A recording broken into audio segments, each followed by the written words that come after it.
اے د دنیا پر رنگینو مینا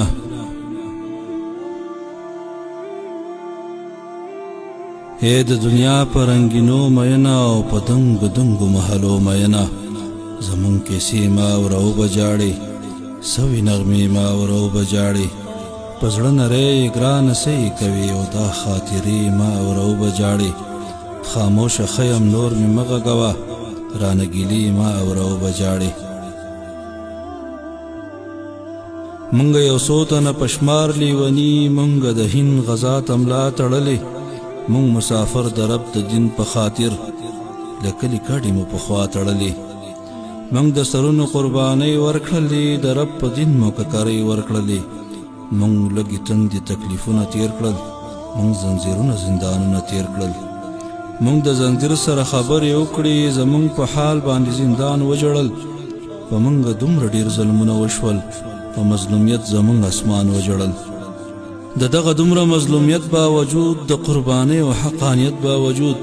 څه ملایان په مونږ فتوی ورکوي دوی ته حکومت ته غټاپې ورکوي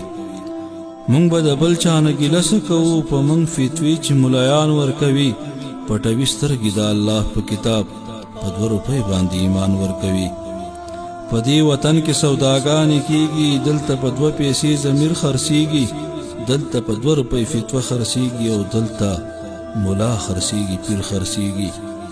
دا د پستو پستو کرسو خلق دی د نرمو نرمو بسترو خلق دی دوی د جهاد له زوره څه خبر دي دوی د تکبیر د شوره څه خبر دي د زورېدلې موره څه خبر دي د شهید شوي وروره څه خبر دي د جړېدلې خوره څه خبر دي او دوی د یتیم له کوره څه خبر دي دوی څه خبر چې لوږه څه ته وایي دوی په وجود پر هر لیدلی نه دی په خوب مین راحت پسند خلکو چرته په ژوند سنګر لیدلی نه دی مونږ بېڅوکه یو څوک یار نه لرو د چا فتوو باندې هم کار نه لرو دوی دا فتوه له کوم کتاب ورکوي او د رب په مخ کې به جواب ورکوي اے د دنیا په رنګینو مینا او په دنګو دنګو محلو مینا زمون کیسې ما ورو بجاړې سوي نغمې ما ورو بجاړې په زړه نری ګرانه سې کوي دا خاطرې ما ورو بجاړې ته چې په توره شپه خوبونه کوي مونږ په تڼاکو خپو سفرې کوو ته په بستر رنګین خوبونه ګورې او مونږ د پر هر سره خبرې کوو چې توره شپه شي خاموشي خوره شي مونږ د منزل په لورې لاره وهو اسمان د اوښکو اوښکو ستورو ډک وي راته سپوږمۍ راګوري لاره وهو زمونږ ژوند لکه د ستورو په شان د شپې سفر کوو روان یو مونږه چې رڼایي شي مونږ هم پناه شو د ورځې پټ له دې جهان یو مونږه تاسو تسپو باندې خدای یادوئ مونږ د ټوپک په شپېلۍ ذکر کوو تاسو محدود یې تر خپل ځانه پورې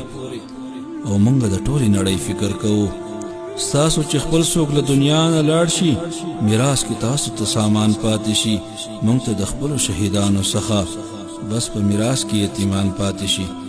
په دغه لاره ځای په ځای قبرونه او د شهیدان رانه په لار ملګري رانه بې رحمه انقلاب خوړلي او زمونږ د صف چنار چنار ملګري له مور او پلاره بې دیدنه تللي هغه زمونږ مسافر شهیدان اوس یې قبرونه چاته نه دي معلوم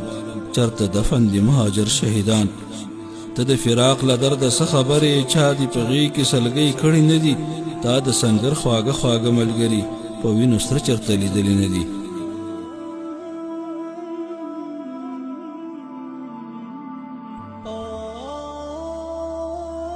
د ستړو لارو دغه ستړې کیسې نور د لیکلو نشته توان د هاشم په ټول جهان شرعي نظام راولا